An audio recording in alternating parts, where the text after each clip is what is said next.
আসসালামু আলাইকুম বন্ধুরা, আমি আজকে আপনাদেরকে থালকুড়ি শাক রান্না দেখাবো। এত প্রোটিন থালকুড়ি শাকের বলবার মতন নয়, শরীরের পক্ষে একদম খুব ভালো। আমি আজকে থালকুড়ি শাক রান্না করব। কেমনভাবে রান্না করছি আপনারা দেখুন। প্রথমে আমি তেল দিয়ে দিলাম, তেলের মধ্যে পেঁয়াজ কুচি দিয়ে দেবো।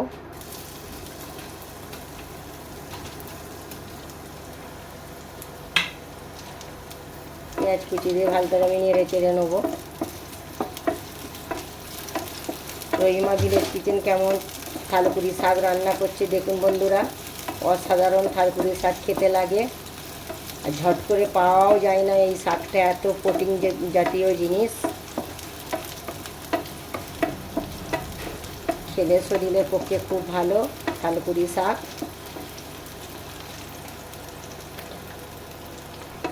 এই থালকুড়ি শাক বন্ধুরা সাদা আমাশা শাক বন্ধুরা, এগুলো বেটে রস বার করে খেলেও উপকারী। সাদা আমাশা হলে এই রস বের করে থেঁতো করে রস বার করে খেলে আমাশা ভালো হয়ে যাবে, পেট কামড়ানো ভালো হয়ে যাবে, পেটের রোগ থাকলে এই রস খেলে ভালো হয়ে যাবে। এত উপকারী জিনিস এই থালকুড়ি শাক বলবার মতন নয়, খুব উপকারী থালকুড়ি শাক।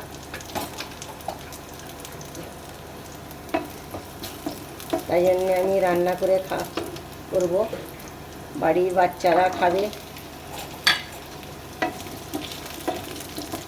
আলু দিয়ে রান্না করতেছি বন্ধুরা থালকুড়ি শাক। নতুন নতুন ভিডিও পাওয়ার জন্য রহিমা ভিলেজ কিচেনের পাশে থাকবেন, সাবস্ক্রাইব করবেন। নতুন ভিডিও ছাড়লে সর্বপ্রথম আপনার কাছে চলে যাবে বন্ধুরা। আর ফেসবুকের বন্ধুরা অবশ্যই আমাকে বেশি বেশি করে ফলো করবেন, আর বন্ধু হয়ে সাথে থাকবেন, সাপোর্ট করবেন। লবণ দিয়ে দেবো বন্ধুরা,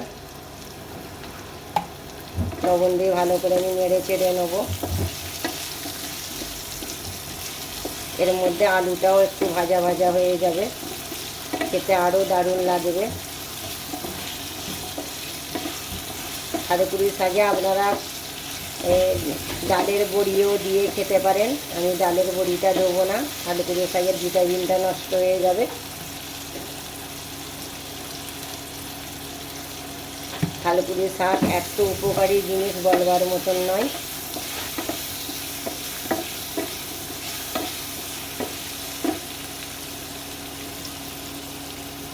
লঙ্কার গুঁড়ো দিয়ে দেবো, বেশি লঙ্কার গুঁড়ো দেবো না, ঝাল হলে ভালো লাগবে না খেতে।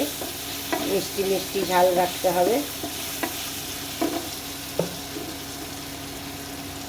মশলার গুঁড়ো দিয়ে দেবো, বাস আর কিচ্ছু মশলা দেবো না।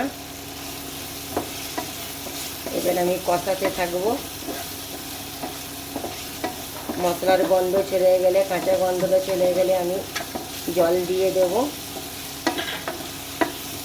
এই থালকুড়ি শাকটা কোনো ঝামেলা ছাড়া ঝটপট রান্না হয়ে যাবে। এর সামান্য একটু জল দেব, দিয়ে আবার কষাতে থাকবো। যত কষাবো তত থালকুড়ি শাক খেতে খুব মজা লাগবে। এভাবে কষে কষে আলুটা যখন আর সিদ্ধ হয়ে যাবে 50%, তখন আমি জল দিয়ে থালকুড়ি শাকটা দিয়ে মাখা মাখা করে নেব।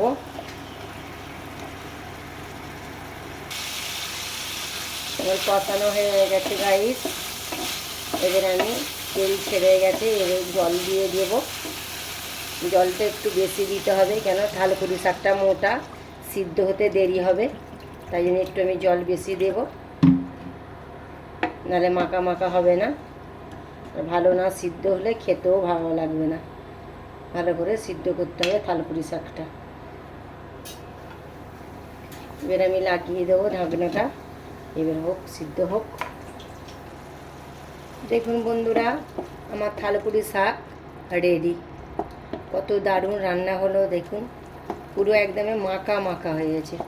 আলু দিয়ে মাখা মাখা অসাধারণ খেতে লাগে বন্ধুরা, এত দারুণ খেতে লাগবে। আর এত উপকারী জিনিস কি বলে আপনাদেরকে বোঝাতে পারবো না।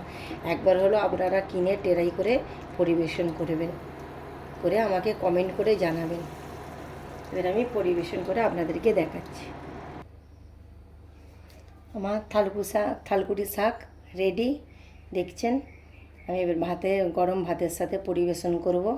অসাধারণ রান্না হয়েছে, আর এত উপকার বলবার মতন না। এই নতুন নতুন ভিডিও পাওয়ার জন্যে আপনারা রহিমা ভিলেজ কিচেনের পাশে থাকুন, আর নতুন নতুন ভিডিও পাওয়ার জন্যে নেক্সট ভিডিও নিয়ে আমি ফিরে আসছি বন্ধুরা। খুদা হাফেজ।